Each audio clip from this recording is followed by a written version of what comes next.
one page, so it won't take too long, about Bob and Ann. And I think about one of the most influential, intelligent people in our lives. I think about my father, about Bob. A man who loved life, had two beautiful daughters and a son. A man of quick wit and funny things to say, even in the midst of something serious being discussed. Loved to go to lunch and dinner and treat family and friends. Had a big giving heart. And then liked watching sports with his in-laws, son-in-laws, always focusing on his alma mater, Ohio State. A man who loved his sister Bev and his brother Don. And having things, pictures, scriptures, and memories of his beautiful wife, Esther. Had computers, TVs, musical instruments, and copies of movies everywhere that he and Esther loved. A man who thought the world of his grandchildren. I could only hope someday I could scratch the surface of what he accomplished. I'm going to miss you, Bob. Hope to see you again someday on Heaven's Road. At the river of grace, where family will meet. But then I look at Bob, the hoisting word. Said, Jim.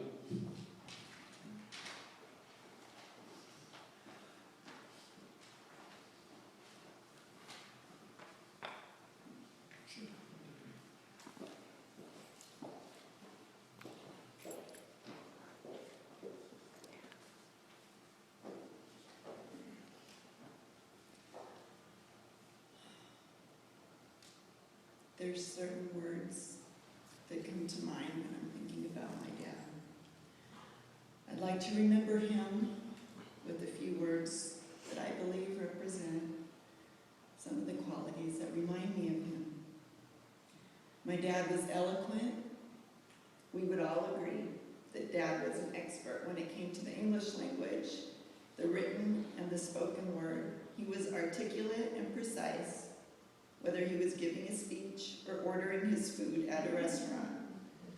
He never raised his voice, though he always commanded attention. He could turn something mundane into something fascinating with his vivid descriptions. His knowledge and fluency in the Spanish language and his love of the Mexican culture made it possible for him to meet my mom. Their relationship was unique. They had more differences than similarities, but somehow it was a match made in heaven. My dad was proper. Dad was well-versed in customs and formalities. He had impeccable manners, and I remember his lesson on the correct way to eat soup. You should take your spoon and spoon it away from you, not towards you. I always remember that. I don't always do it, but I remember that. He appreciated when I followed his advice, but when I didn't, he seemed to overlook my mistakes. He was always meticulously dressed and clean-shaven and was never without his cloth handkerchiefs. As a child, I remember asking my mom if Dad was the only person who used cloth handkerchiefs. And this was significant to me because it was my chore to iron and fold up his cloth handkerchiefs. My dad was an admirer. Dad was an admirer of many things. He appreciated the talent of others when it came to music, theater, movies, and television programs. He was interested in the old and the new, and was proud of his vast collection of music, movies, and selection of television channels.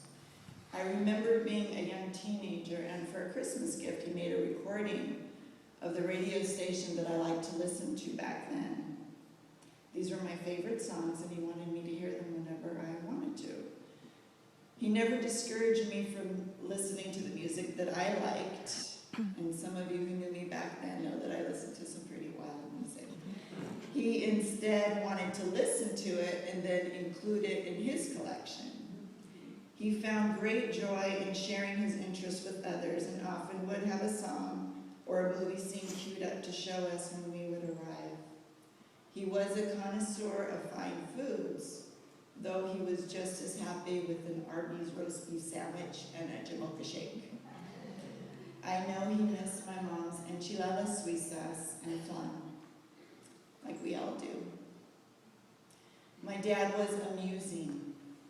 My dad had a quick wit that was sometimes unexpected. His clever remarks and facial expressions were just part of his charm. Knowing my dad's sense of humor and my fear of birds, I should not have been surprised when I pulled up in his driveway one day and he told me to go inside because he had a surprise for me. His television screen was paused to the attack scene from the birds. He was like a mischievous little boy sometimes. He always entertained us as he would open his birthday gifts, Christmas, or Father's Day gifts. Once he realized that it was something to wear, he would joke that it better be an extra, extra large. And he was a good sport. As soon as he would open it up, he'd always try it on.